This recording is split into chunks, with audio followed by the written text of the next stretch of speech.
여러분 주보 속지 받으셨죠? 예, 그 옆에 오늘부터 7주간을 놓고 함께 보면서 말씀을 나누어 보겠습니다. 여러분 빈 공터가 있다고 한번 생각해 보십시오. 큰 빈 공터가 있는데 그 빈 공터에 건물을 짓습니다. 힘든 일이죠. 큰 건물을 짓는다는 건. 건물을 짓는 일은 힘든 일이지만 여기에 멋진 건물을 지어보자 하는 의욕도 있고 기대감도 있고 설렘도 있습니다. 그래서 공터에 큰 건물을 짓는 것은 어렵기는 하지만 의미 있는 일입니다. 물론 힘든 일이죠. 그런데 빈 공터에 큰 건물을 짓는 것보다 더 힘든 일이 있습니다. 그건 그 공터에 건물을 짓다가 어떤 이유인지 몰라도 건물 짓는 걸 포기했던 그 건물을 다시 짓는 일입니다. 처음부터 짓는 게 아니라 짓다가 포기한 건물을 다시 짓는 경우, 여러분 이렇게 고속도로 운전하다가 보면 이렇게 저쪽에 보면 이렇게 콘크리트로 건물이 멋있게 올라가다가 수년째 방치된 건물을 한번 가정해 보십시오. 참 흉측하지 않습니까?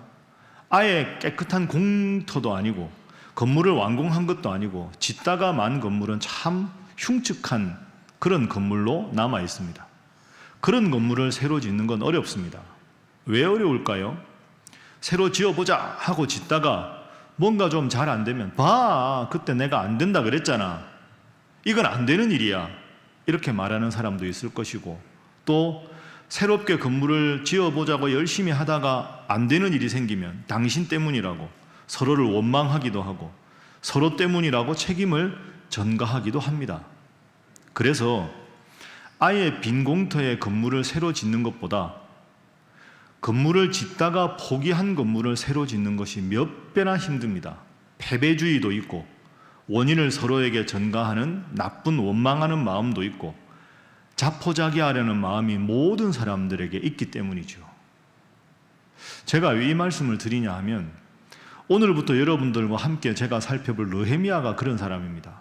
느헤미야는 과거에 열심히 추진했다가 안 된 일을, 모두가 안 된다고 혀를 내두르고 포기한 일을 새롭게 시작해서 완성한 사람입니다. 그것도 지금부터 2500년 전에 예루살렘 성벽을 짓다만 성벽을 재건했던 인물, 그 탁월한 지도자가 바로 느헤미야입니다. 그래서 느헤미야서를 오늘부터 다루는 이유가 있습니다. 여러분도 한번 생각해 보십시오. 여러분 인생에 열심히 의욕적으로 하다가 잘 안 돼서 중간에 포기해버린 일이 분명히 있을 겁니다. 다시 회복해야 되는데 어디서부터 어떻게 해야 될지 이제는 모르겠다. 그런 일들을 한번 떠올려 보십시오. 예를 들어서 내가 과거에 참 하나님 잘 믿었는데 어느덧 세상 일이 바쁘다가 하나님 믿는 믿음이 식어졌는데 그 믿음을 회복해야 된다는 마음은 있는데 어디서 어떻게 그 마음을 회복해야 될지 모르겠다. 아마 여러분들 중에 많은 분들이 그런 생각을 하실 겁니다. 가정을 예를 들어 볼까요? 우리 가족들이 참 서로 사이가 좋았는데 어느 날부터인가 자꾸 자녀들과 대화가 없고 서먹서먹해져서 이래서는 안 되는데 가족이 좀 가족 관계가 회복되어야 되는데 어떻게 해야 될지 모르겠다. 그런 분도 계실 겁니다. 여러분이 몸담고 있는 일터나 직장에서 내가 과거에는 참 사업이 잘 됐는데 참 직장 생활이 즐거웠는데 지금은 자꾸 해도 안 되고 포기할 수도 없고 그렇다고 하자니 뾰족한 방법은 없고 도대체 어디서 어떻게 회복해야 될지 모르겠다. 그런 분들도 분명히 계실 겁니다. 인간관계도 마찬가지죠. 참 과거에 사이가 좋은 사이였는데 지금은 사이가 나빠졌는데 도대체 어디서부터 어떻게 회복해야 될지 모르겠다. 그런 분들도 분명히 계실 겁니다. 사랑하는 신일의 성도 여러분, 오늘부터 읽는 느헤미야서를 통해서 이 말씀의 귀한 교훈을 통해서 하나님과 여러분의 관계가 회복되고 가족들 간의 관계가 회복되고 직장에서 일터에서의 관계가 회복되고 사업체가 부흥하고 그리고 정말로 서먹서먹해지고 힘들어지고 멀어졌던 관계가 회복되는 회복의 역사가 여러분의 삶의 일터에 임하기를 주님 이름으로 축복합니다. 그 기대감을 가지고 어떻게 해야 되는가 하는 관심을 가지고 오늘부터 말씀을 살펴보겠습니다. 자, 맨 먼저 느헤미야 하면 여러분들이 좀 어려우실 텐데요. 느헤미야서의 배경을 한번 알아보겠습니다. 이게 사실 좀 어려운데 제가 간단하게 한번 표로 정리를 했습니다. 화면 한번 보시죠. 자, 여러분들의 이해를 돕기 위해서 이스라엘은 원래 한 나라였습니다. 그래서 이스라엘의 초대 왕이 누굽니까? 화면에 보이는데요. 사울 왕, 그 다음에 다윗 왕, 그 다음에 다윗의 아들 솔로몬. 솔로몬의 아들 르호보암 때 이스라엘이라는 한 나라가 두 나라로 분열이 됩니다. 그래서 북이스라엘과 남유다로 기원전 931년에 나누어지지요. 그 위에 있는 북이스라엘은 기원전 722년 1년에 아수르에게 멸망을 합니다. 나라가 없어진 겁니다. 그러면 한 나라, 어느 나라만 남았습니까? 남유다가 남았죠. 그 남유다는 역사가 좀 오래되다가 기원전 586년에 바벨론에게 멸망을 당합니다. 그 나라가 없어져 버렸습니다. 그래서 남유다는 기원전 586년에 바벨론에게 멸망을 했다. 두 번째 장 보겠습니다. 그런데 바벨론은 페르시아 바사에게 멸망을 당합니다. 바사는 지금으로 말하면 이란입니다. 이란. 그러니까 남유다는 바벨론에게 멸망을 당했는데 바벨론은 페르시아에게 멸망을 당했습니다. 그런데 페르시아는 엄청난 제국을 이루고 있으면서 정책을 이렇게 했습니다. 자, 자기 고국으로 돌아가고 싶은 사람은 돌아가고 페르시아에 남고 싶은 사람은 남아도 좋다. 관용 정책이지요. 그렇게 페르시아의 황제가 이 왕이 말을 하니까 돌아가자. 그래서 이제 예루살렘으로 돌아갑니다. 그래서 바사 시대의 3차 귀환이라고 되어 있는 거죠. 그래서 맨 처음으로 이제 바벨론의 이 페르시아에서 남유다로 돌아가는 것은 1차 귀환은 기원전 537년 스룹바벨이 지도자였고요. 49,897명이 남유다 예루살렘으로 돌아갑니다. 2차로 돌아가는 것은 458년 지도자는 에스라. 자, 그리고 맨 밑에 3차로 페르시아에 있다가 돌아가는 사람들이 있습니다. 그때 예루살렘으로 돌아갈 때 지도자였던 사람이 총독 느헤미야입니다. 느헤미야가 했던 일은 성벽을 재건하는 일이었다. 그럼 정리를 해보면 남유다가 멸망을 당한 후에 바사에 가 있다가 바사에서 예루살렘으로 돌아가고 싶었던 세 번째 무리들을 이끌고 돌아온 사람이 지도자 총독 느헤미야였다 하는 거죠. 그래서 여러분 속지에 보시면 표를 하나 넣어 두었습니다. 이 표가 방금 제가 설명드린 그 표가 되겠습니다. 자, 두 번째 장면입니다. 느헤미야의 업적입니다. 느헤미야가 그럼 왜 중요하냐? 예루살렘 성벽을 재건했고요. 영적 부흥의 토대를 구축한 사람이 느헤미야입니다.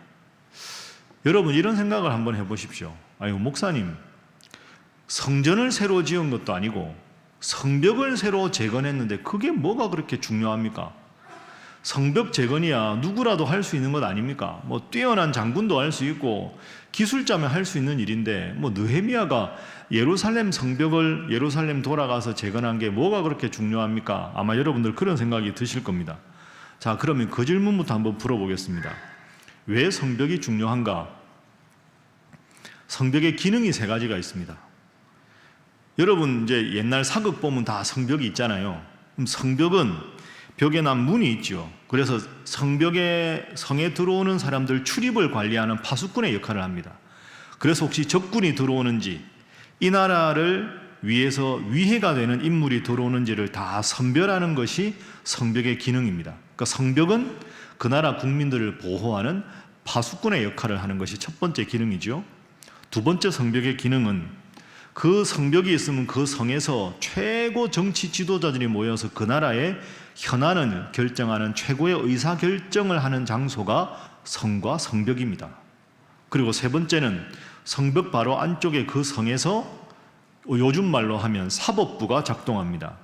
재판하는 장소가 성벽입니다. 그 성벽은 파수꾼 역할도 하고 정책을 결정하는 장소가 되기도 하고 재판을 하는 가장 중요한 요즘 말로 하면 입법부, 사법부, 행정부의 가장 근본이 되는 것이 성벽과 성의 기능입니다.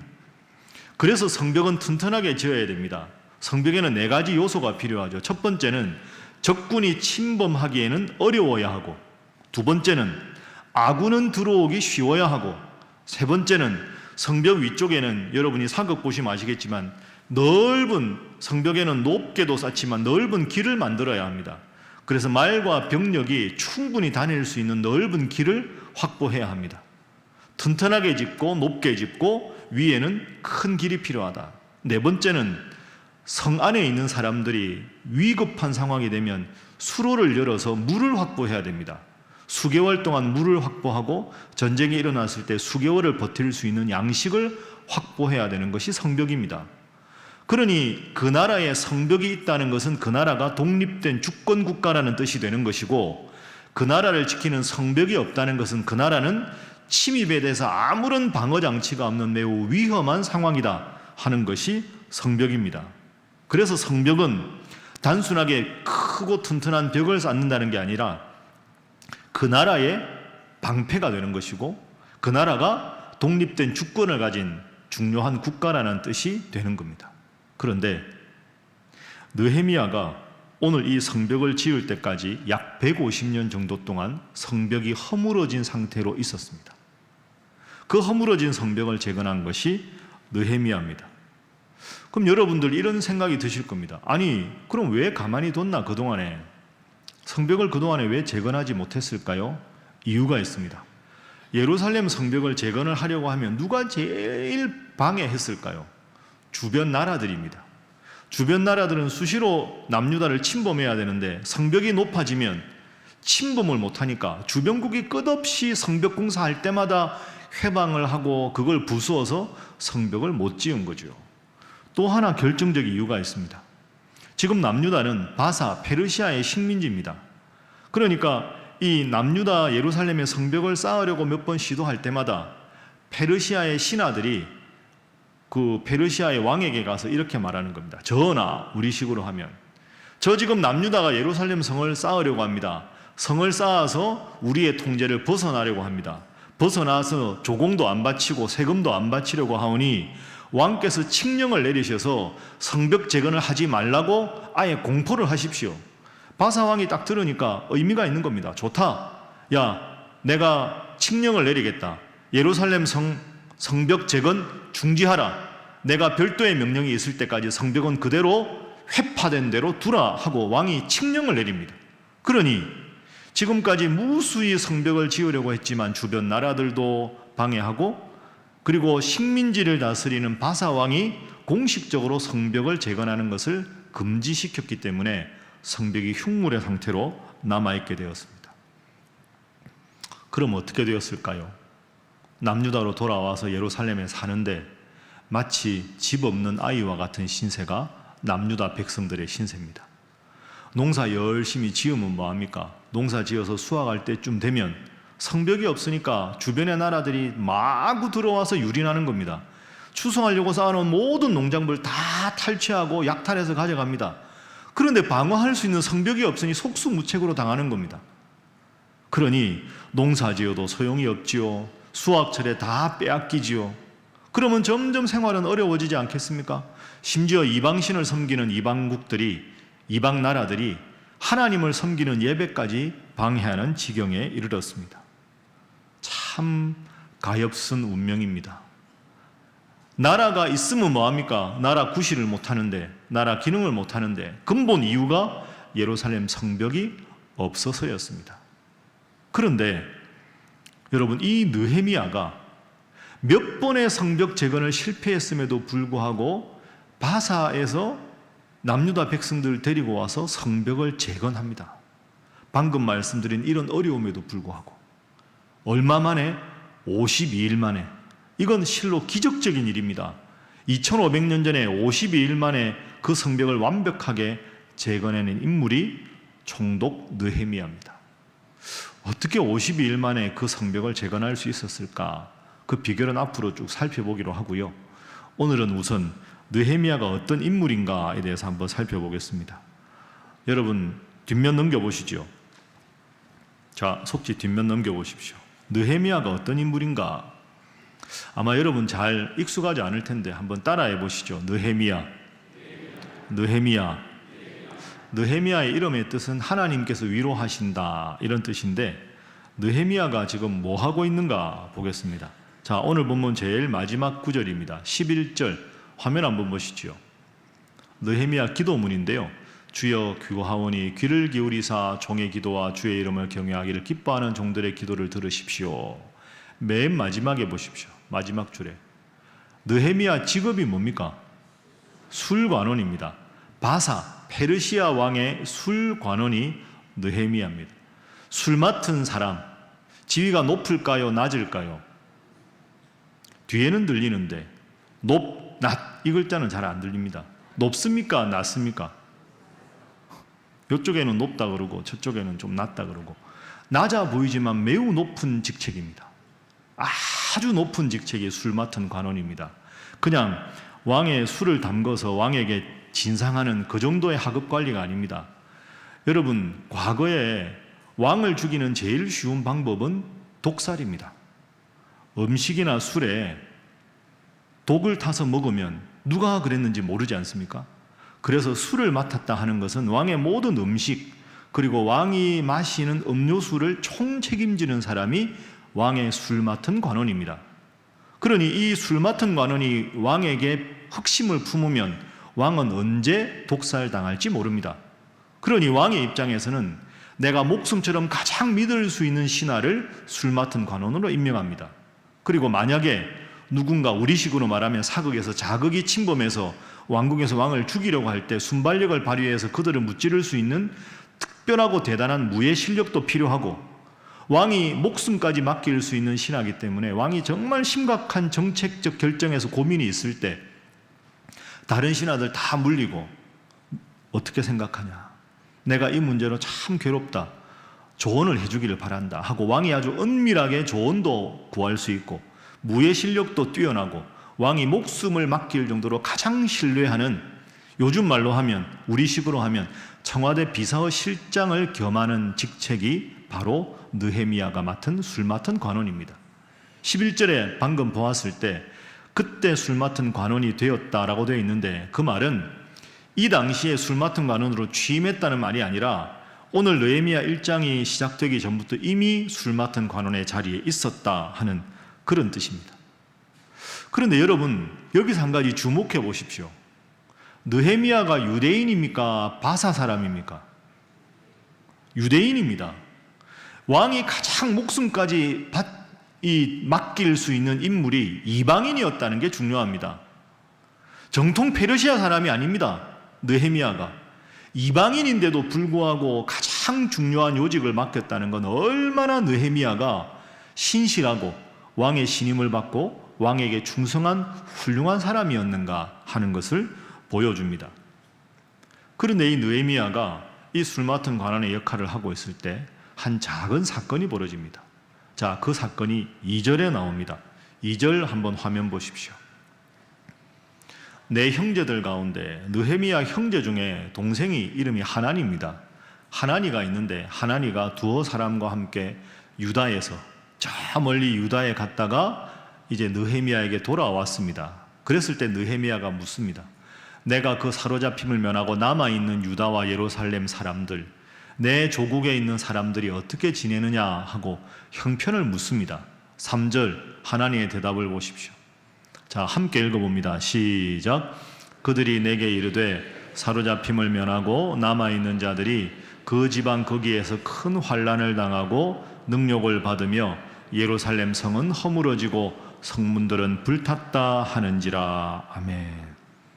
자, 보십시오. 하나니가 저 멀리 예루살렘에 있다가 바사로 돌아왔습니다. 그 당시에 예루살렘에서 이 지금 느헤미야가 있는 바사까지 거리가 약 1500km 정도 됩니다. 그럼 서울, 부산을 3번 왔다 갔다 하는 거리입니다.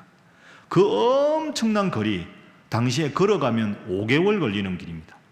5개월 걸리는 길을 동생 하나니가 예루살렘에 갔다 돌아올 때 왕궁으로 부릅니다. 그리고 느헤미야가 묻습니다. 2절 잘 보시면 하나니가 보고한 게 아닙니다. 느헤미야가 묻습니다. 저 화면 보십시오. 느헤미야가 내 사랑하는 조국에 있는 동포들 형편이 어떠냐 하고 먼저 물었습니다. 이 말은 느헤미야 마음에는, 지금 느헤미야는 우리로 말하면 왕의 최측근 신하로서 모든 부귀 영화를 누리고 있지만 그 마음 중심에는 내 사랑하는 조국, 내 사랑하는 동포들이 지금 어떻게 지내고 있는가가 늘 마음속에 중요한 관심으로 남아 있었다는 거죠. 훌륭한 사람 아닙니까?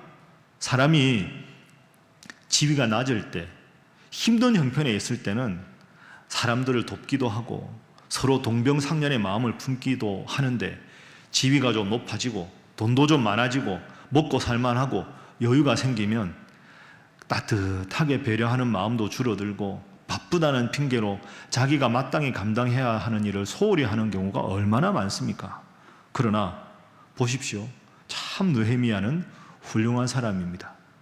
자, 먼저 물었는데 대답 볼까요? 방금 읽은 3절 다시 한번 보십시오. 안타까운 이야기를 합니다. 제일 밑에 보십시오. 큰 환난을 당하고 능력을 받고 예루살렘 성은 허물어지고 성문들은 불에 탔습니다. 느헤미야가 이 소식을 탁 듣습니다. 안타까운 소식이죠. 자, 이 소식을 들은 느헤미야의 반응입니다. 4절 보시죠. 함께 읽어봅니다. 시작. 내가 이 말을 듣고 앉아서 울고 수일 동안 슬퍼하며 하늘의 하나님 앞에 금식하며 기도하여. 아멘. 앉아서 울고 수일 동안 슬퍼하고 하나님 앞에 금식하며 기도했다. 여러분, 우리가 느헤미야에게 가장 먼저 배워야 할 점이 이 점입니다. 사람이 어려울 때는 형편이 어려울 때는 겸손하다가 좀 돈 벌고 안정되면 교만해지기가 쉬운데, 이방인으로 제일 높은 요직에 올라갔지만 여전히 나보다 힘든 사람들, 저 1500km 떨어져 있는 고국에 있는 사랑하는 동포들, 그 동포들의 어려운 형편을 먼저 묻고 그 형편을 안다오면 수일 동안 주저앉아서 슬퍼하고 울고 국기까지 끊어가며 금식하던 인물이 느헤미야입니다. 여러분에게 여쭙습니다. 여러분 혹시 과거에는 참 하나님 잘 믿고 겸손했는데 좀 지위가 높아지고 좀 먹고 살만하고 좀 여유가 생기니까 그런 마음 잃어버리셨습니까? 느헤미야를 보고 스스로 돌아보십시오. 그래서 제가 이렇게 생각합니다. 오늘 이 표현을 한번 기억해 보시죠. 느헤미야 모습입니다. 한번 따라합니다. 성공에 오염되지 않는 신앙. 다시 합니다. 성공에 오염되지 않은 신앙. 출세했지요. 성공했습니다. 그렇다고 해서 하나님 믿는 신앙이 약해지지 않았고 어렵고 힘든 사람들을 향한 따뜻한 마음이 사라지지 않았습니다. 느헤미야는 높은 지위에 있어도 가난한 마음을 가진 신앙인이었습니다. 여러분, 어떻게 하면 생활 신앙인으로 살아갈 수 있을까요? 여러분의 지위 고하에 관계없이 항상 가난한 마음으로, 겸손한 마음으로 모든 것이 하나님의 은혜라고 고백하는 그런 여러분 다 되시기를 주님 이름으로 축복합니다. 자, 우리 옆에 분들과 인사 한번 하겠습니다. 성공에도 겸손하시기 바랍니다. 한 번 더 하겠습니다. 잘하시기 바랍니다. 참 느헤미야가 멋지죠. 먼저 묻고 가슴 아파하고. 오늘 우리가 회복해야 될 모습이 이런 모습입니다. 자, 이제 마지막 네 번째입니다. 속지 위에서 조금 밑에 내려가면 있는데요. 느헤미야를 통해서 오늘 배워야 할 점, 제일 중요한 점입니다. 따라합니다. 문제 앞에서 기도하는 사람. 다시 합니다. 문제 앞에서 기도하는 사람. 느헤미야는 우리가 방금 4절 읽었지만 참 귀한 겁니다. 여러분, 우리가 뉴스를 보거나 주위에 사랑하는 사람들, 지인들 이야기 듣다가 참 딱한 경우를 들으면 안타까워하죠. 아유, 저 어떡하냐. 참 안타깝다. 안타깝다 하는 마음은 누구나 가집니다. 근데 느헤미야의 중요한 점은 안타까움에서 그치지 않고 하나님 앞에 기도했다는 거죠. 4절 말씀에 고국의 안타까운 소식을 듣고 수일 동안 슬퍼하며 울고 금식하며 기도했다. 안타까운 마음에서 그친 것이 아니라 하나님 앞에 기도하는 자리까지 나아갔다. 이게 느헤미야의 훌륭한 점입니다. 또 하나 훌륭한 점이 있는데요. 여러분, 지금 느헤미야는 왕과 제일 가까운 지위입니다. 그러면 당장 무슨 마음이 들까요? 야, 내가 이런 형편을 왕에게 이야기해서 빨리 이 문제를 왕을 통해서 해결해야 되겠다, 이 생각을 먼저 할 수 있는데 느헤미야는 그렇게 하지 않았습니다. 보이는 왕에게 부탁하기보다는 보이지 않지만 왕보다 더 높으신 하나님 앞에 내가 먼저 기도하겠다. 이게 느헤미야에게 본받을 점입니다. 우리는 너무 쉬운 길, 너무 쉬워 보이는 지름길부터 택합니다. 그러다 보면 먼저 사람이 보이고, 먼저 높은 사람이 보이고, 지위가 있는 사람이 보이고, 하나님 앞에 기도하고 하나님께서 정말로 원하시는가를 묻기 전에 보이는 왕에 해당되는 사람에게 먼저 물을 때가 많은데, 느헤미야는 가장 왕과 가까운 자리에 있었지만 왕에게 나아가기 전에 하나님 앞에 먼저 기도했습니다. 하나님, 어떻게 하면 좋겠습니까? 고국의 이 어려운 형편 앞에서 제가 어떤 마음을 가져야 하고 어떻게 하는 것이 하나님의 뜻입니까? 먼저 하나님께 물었습니다. 여러분, 이 점을 꼭 기억하십시오.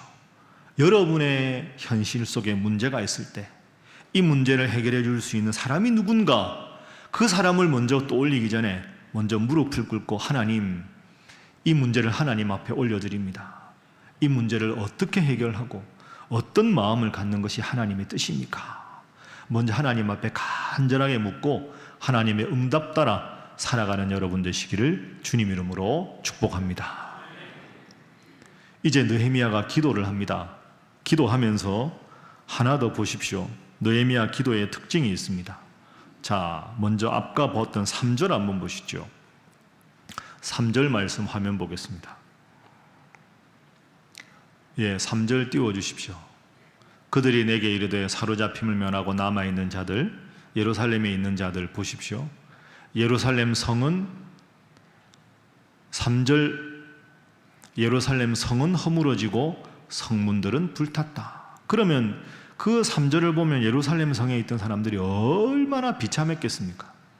나라를 잃고 수학도 못하고 주저앉아 울기밖에 더 하겠습니까? 저게 지금 현재 예루살렘 거민들의 모습입니다. 그런데 10절 한번 보십시오. 10절. 자, 10절 말씀 보시죠. 10절.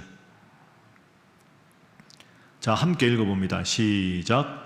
이들은 주께서 일찍이 큰 권능과 강한 손으로 구속하신 주의 종들이요 주의 백성이니이다. 아멘. 여러분, 3절과 10절을 잘 견주어 보십시오. 3절은 지금 정말 불쌍하게 살아가는 모습이고요, 방금 읽은 10절은 주의 백성이라는 이스라엘 예루살렘 사람들의 원래 모습입니다. 그러니까 지금 느헤미야 1장을 자세히 보면 느헤미야 기도의 핵심이 뭐냐 하면, 하나님, 이 백성은 지금 이렇게 비참합니다. 그러나 원래 이렇게 비참하게 살아가는 사람이 아니라 하나님의 백성이었습니다. 하나님의 백성인데 지금 이렇게 살아갑니다. 이 두 가지 사이를 놓고 기도합니다. 여러분, 이게 매우 중요합니다. 어떤 교훈을 얻을 수 있습니까? 혹시 여러분 지금 여러분이 잘 되던 일이 안 돼서 괴로워하십니까? 여러분의 가정이 정말 화목했는데 지금 불화해서 그것 때문에 고통스러워 하십니까? 그게 원래 모습이 아닙니다. 느헤미야를 보십시오. 지금 예루살렘 거민들의 모습은 한없이 초라하고 어려웠지만 이들의 원래 모습은 하나님의 백성입니다. 하나님 잘 섬기는, 하나님 앞에 겸손하고 세상 앞에 당당한 백성입니다. 이 두 가지를 놓고 기도하는 겁니다. 하나님, 이 백성이 이렇게 살아서 되겠습니까?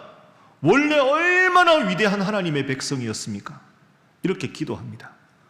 여러분, 추호라도 여러분 지금 뭐가 안 되고 힘들고 막 주저앉아 자포자기하고 포기하십니까?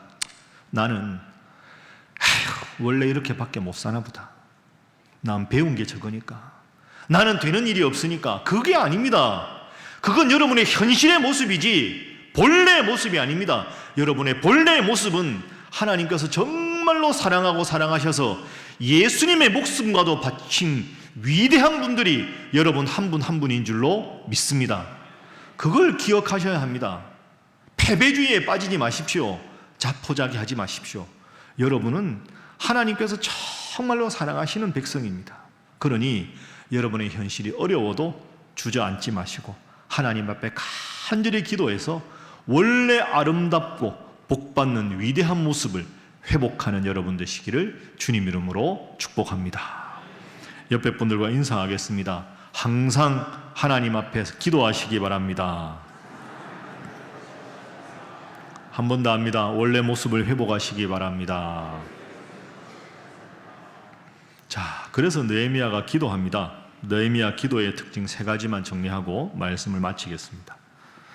자, 속지 여러분 보시면 그러면 구체적으로 어떻게 기도해야 되는가? 첫 번째는 크고 위대하신 하나님을 선포하고, 두 번째 나의 죄를 깊이 회개하고, 세 번째 간절하고 지속적으로 기도해야 한다. 이 3가지를 기억하십시오. 자, 먼저 1번부터 살펴볼까요? 크고 위대하신 하나님을 선포한다. 기도가 시작되는 게 5절입니다. 5절 한번 화면으로 보십시오. 이르되 하늘의 하나님 여호와여, 이렇게 말합니다. 크고 두려우신 하나님이요. 하늘의 하나님이라는 말은 위대하신 하나님, 우리 인간과 초월해 계시는 하나님, 모든 것을 주관하시는 하나님, 이렇게 하나님 앞에서 크고 위대하신 하나님 앞에 기도를 하고 있습니다. 우리는 현실은 잘 분석을 하는데 현실을 넘어서서 역사하시는 하나님께 두 손을 들고 기도하는 일을 자꾸 잊을 때가 많습니다. 크고 위대하신 나의 하나님, 이렇게 느헤미야처럼 하나님 앞에 두 팔 벌리고 기도하는 여러분 되시기를 주님 이름으로 축복합니다. 자, 그렇게 기도합니다. 두 번째는 회개하는 겁니다. 죄를 회개하지요. 6절과 7절 말씀입니다. 화면 한번 보십시오. 이제 종이 느헤미야가 주의 종들인 이스라엘 자손을 위하여 주야로 기도합니다. 우리 이스라엘 자손이 주께 범죄한 죄들을 자복하오니 주는 귀를 기울이시며 눈을 여시사 종의 기도를 들으시옵소서. 그 다음에 저 한번 따라해 보시죠. 나와 내 아버지의 집이 범죄하여. 저 중요한 표현이 나와 하는 표현입니다. 여러분, 느헤미야는 범죄하지 않았습니다. 느헤미야는 지금도 하나님을 잘 믿고 있지 않습니까? 그런데 그 민족의 죄도 나의 죄다. 그래서 나와 아버지의 집이 범죄했습니다. 그러니까 이게 공동체 의식이죠. 내가 하나님 앞에 잘못하지 않았지만 민족의 죄악을 내 죄악의 문제로 놓고 하나님 앞에 간절하게 회개하는 모습입니다. 그리고 기도를 합니다. 어떻게 기도하느냐? 3번째입니다. 간절하고 지속적으로 기도합니다. 한번 따라해 보겠습니다. 간절하고 지속적으로 기도해야 한다. 여러분 이렇게 하시겠습니까? 아멘 하셨죠? 잘 하는지 보겠습니다. 간절하게 기도했다. 4절 한번 다시 보시죠. 자, 4절 말씀 보면 금식하며 기도합니다. 간절하게 기도했다 하는 것이 4절에 보면 알 수 있죠. 6절에도 보십시오. 6절에 보면 주야로 기도합니다. 금식하고 밤낮으로 하나님 앞에 기도합니다. 이렇게 간절하게 기도하니 어떻게 하나님께서 응답을 안 하시겠습니까? 간절하게, 그 다음 뭐였습니까? 지속적으로 기도했습니다. 자, 마지막으로 이거 한번 확인해 보죠. 1장 1절 한번 보십시오. 1장 1절에 보면 느헤미야서의 시작인데요. 느헤미야의 말이라 아닥사스다 왕 제20년 기슬르월에 이렇게 되어 있습니다. 기슬르월은 지금 우리식으로 말하면 양력으로 하면 11월 중순에서 12월 중순 사이입니다. 그게 기슬르월입니다. 자, 그러면 느헤미야가 얼마나 오래 기도했는가? 2장 1절 보겠습니다. 2장 1절에 보면 아닥사스다 왕 제20년 똑같죠? 무슨 월입니까? 니산월입니다. 니산월은 3월 중순에서 4월 중순 사이입니다. 그럼 쉽게 말해서 기슬러월하고 니산월 사이에 몇 달 간격이 있습니까?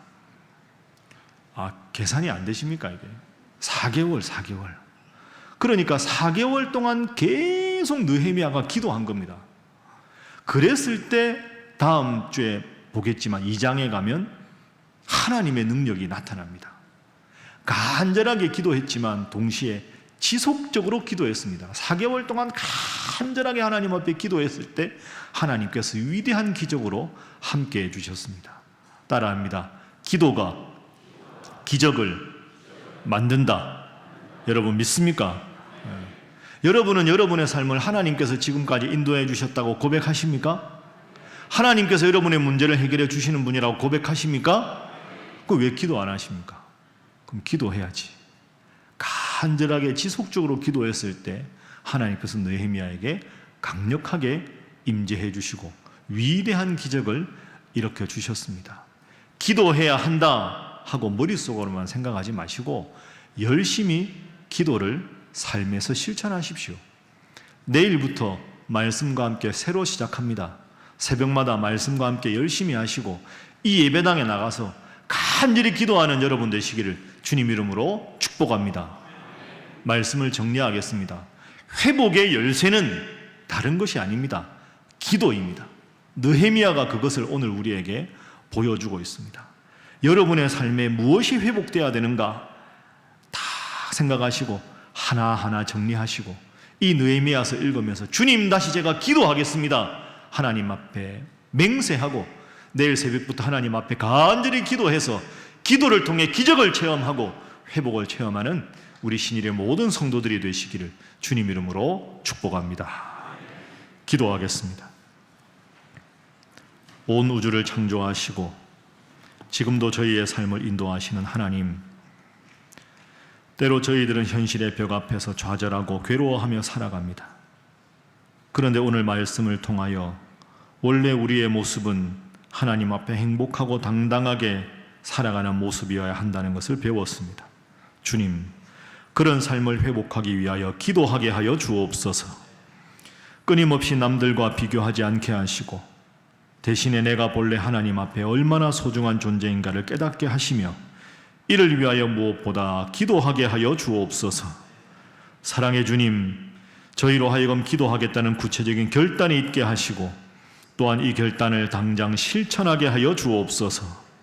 그리하여 우리의 삶 속에 주님의 위대하심과 크신 영광을 경험하며 날마다 살아가게 하여 주시옵소서.